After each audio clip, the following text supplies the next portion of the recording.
Capítulo 8, segunda parte do livro Paulo e Estevão, Martírio em Jerusalém.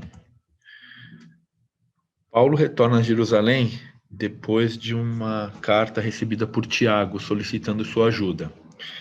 Ele fica hospedado na parte de fora da cidade de Jerusalém, a pedido do filho de Alfeu. Tiago vai encontrá-lo e explica que as perseguições e os inquéritos instaurados por ele, enquanto este ainda era Saulo, recomeçaram por parte dos rabinos.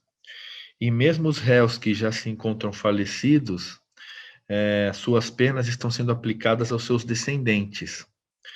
Tiago explica que tentou de tudo para atenuar suas punições, mas que não teve sucesso, e que os israelitas estão exigindo a presença de Paulo para dar uma satisfação pública de todas as suas ações, e que essa satisfação deve ocorrer com o voto de Nazireu durante 7 dias consecutivos, com 4 homens pobres, e custeando todo o processo para estes 4 homens pobres.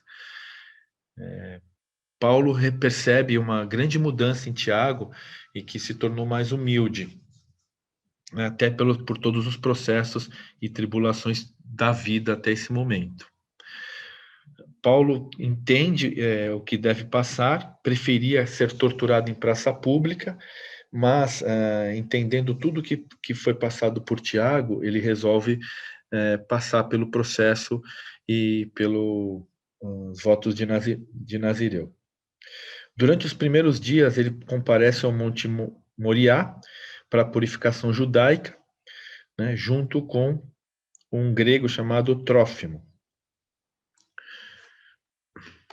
Só que no 6º dia, a população que está acompanhando todo o processo se torna enfurecida. E mesmo alheia às tradições judaicas, ela arrasta Paulo para o pátio das lapidações, onde ocorreu o mesmo processo que ocorreu com Estevão.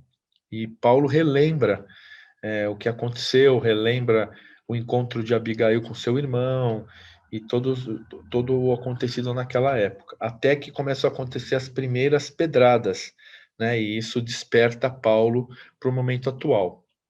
Enquanto isso acontecia, Lucas e Trófimo, eles correm para pedir ajuda ao tribuno Cláudio Lísias, pedindo ajuda e explicando o que está acontecendo.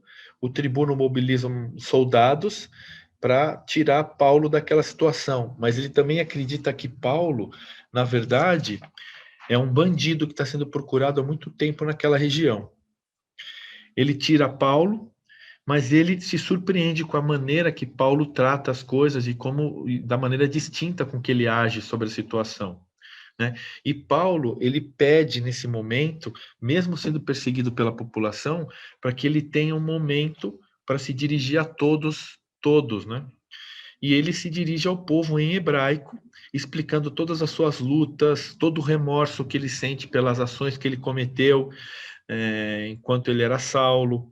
Ele fala sobre o que aconteceu com ele nas portas de Damasco, explica sobre as palavras de Jesus, sobre as advertências, diverte o povo sobre o perdão e tudo, mas isso não sensibiliza o povo, mas se sensibiliza o tribuno.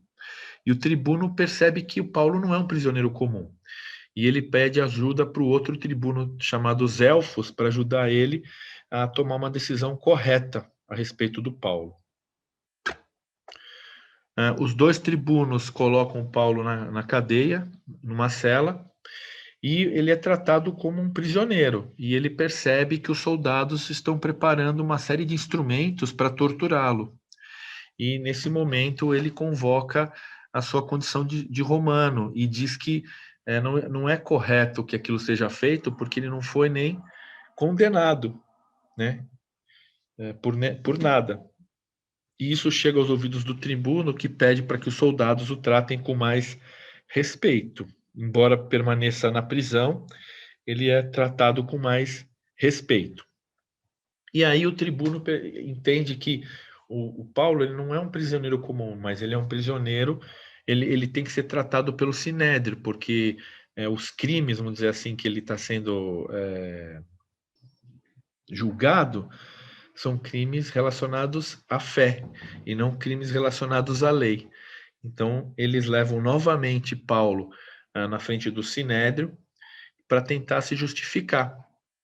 Porém, mesmo Paulo tentando se dirigir ao Sinédrio de forma calma, ele começa a ouvir impropérios das pessoas que estão por lá.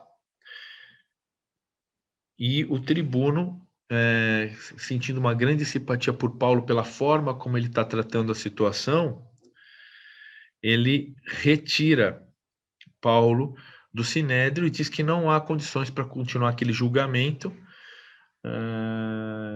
e leva Paulo novamente para a prisão.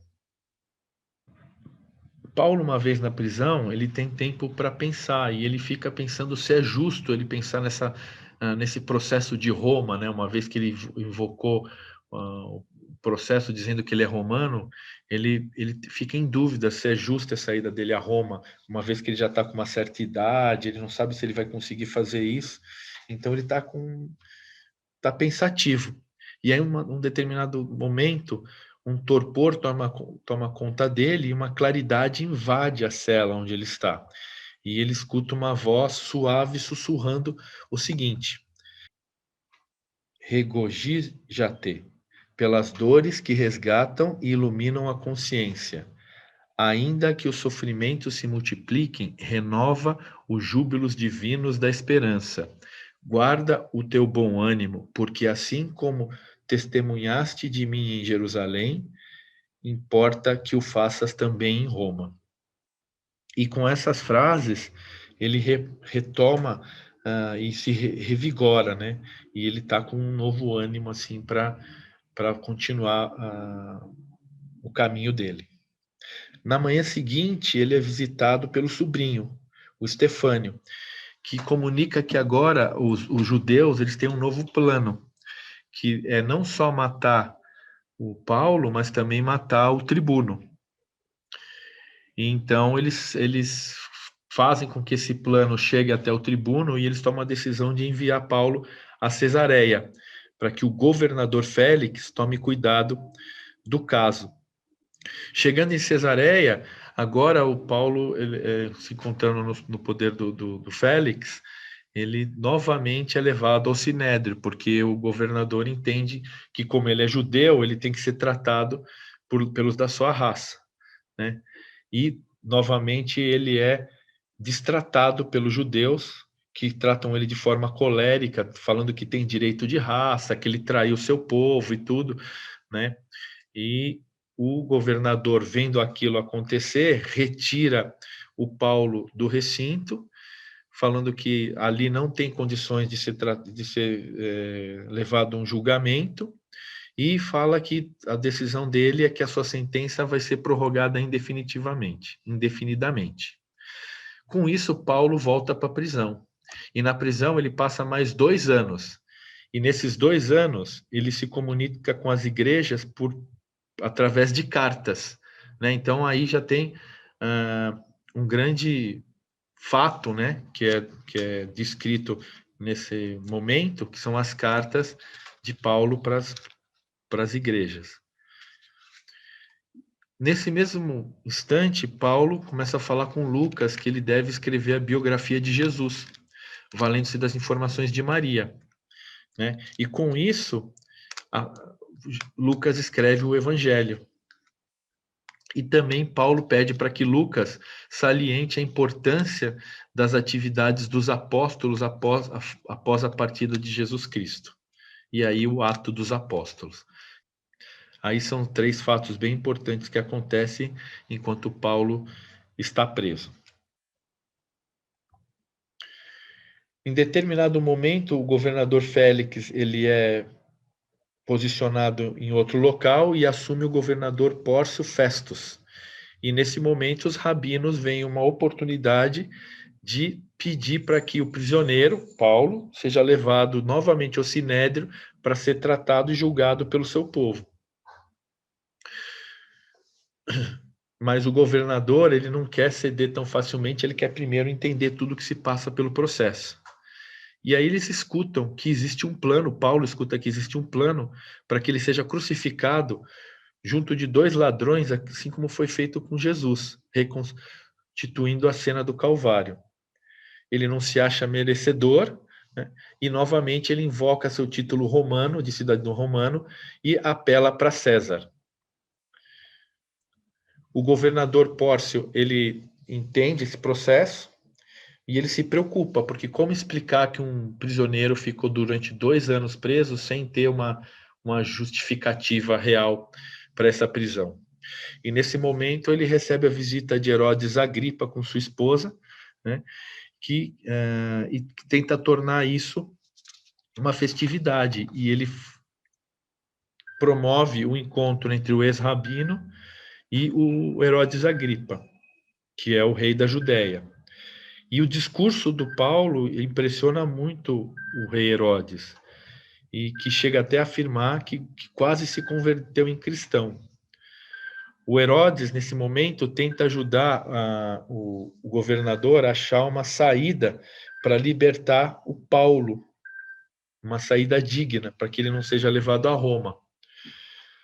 Só que o governador diz que não, que o que está feito, e ele deve ir para Roma conforme solicitado pelo seu recurso. No momento da sua partida, quando Paulo está já no porto, ele recebe a visita de muitos representantes das igrejas e de uma multidão de gentios, judeus, romanos e muitas pessoas expressando seu carinho por ele. É um momento muito representativo e tocante, que leva Lucas a comentar com Paulo que vai escrever sobre isso, porque isso o tocou muito. E Paulo, mostrando um momento de humildade e um momento de extrema lucidez, diz para Lucas que não, que o que ele tem que fazer, na verdade, é escrever sobre os ensinamentos de Cristo, e não sobre uma pessoa específica como ele. E aí ele parte para Roma, já avisando as pessoas que provavelmente ele não vai voltar mais. Quais são os pontos importantes desse capítulo? Os legados, as cartas deixadas por Paulo, o Evangelho de Lucas, o Ato dos Apóstolos.